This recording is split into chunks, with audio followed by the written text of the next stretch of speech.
Hi, this is Scott with Specter Gear, and in the last video where I talked about cross-shoulder transitioning with a 2-point sling, I mentioned that for the most part 2-point slings, other than the one that I showed in that video, that they don't tend to cross-shoulder transition very well. That's not to say it can't be done.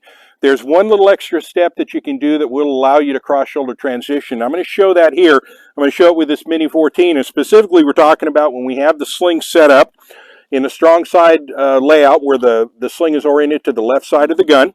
And I'm also going to kill two birds with one stone. I'm going to do this with a buttstock magazine pouch installed. And the reason for that is I also want to show that you can, in fact, shoot from the offside shoulder with a BMP on your weapon.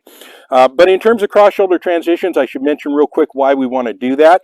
If you're a right-handed shooter, you're clearing a right-handed corner turn, you need to properly pie that corner. And in order to do so, the weapon needs to be oriented to your offside. If not, and if you just simply crack the rifle over and try to lean out, what's going to happen is you are going to lead with your head, your elbow, your shoulder, knee, foot, whatever, and you're going to give yourself up before you spot your adversary.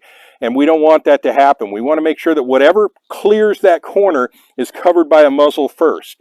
So, as I mentioned, you want to get that weapon oriented over to the offside of your body.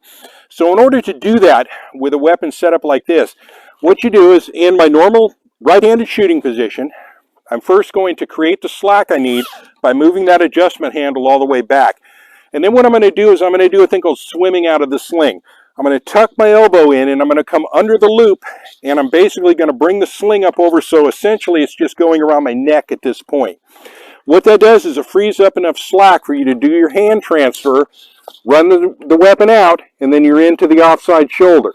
Then do your hand transfer and back. And then to return, you just simply run your arm back through, grab your adjustment strap, move it forward, and then you're back in your original position.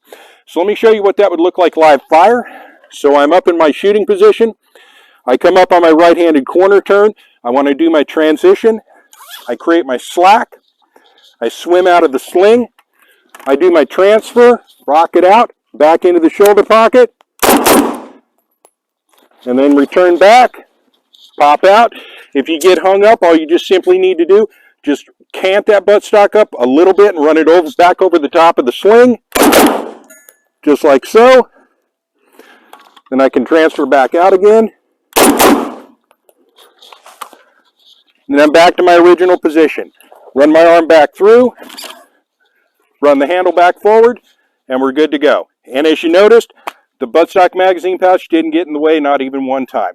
So with that, I'll bring it to a close. And like I said, it's possible to do.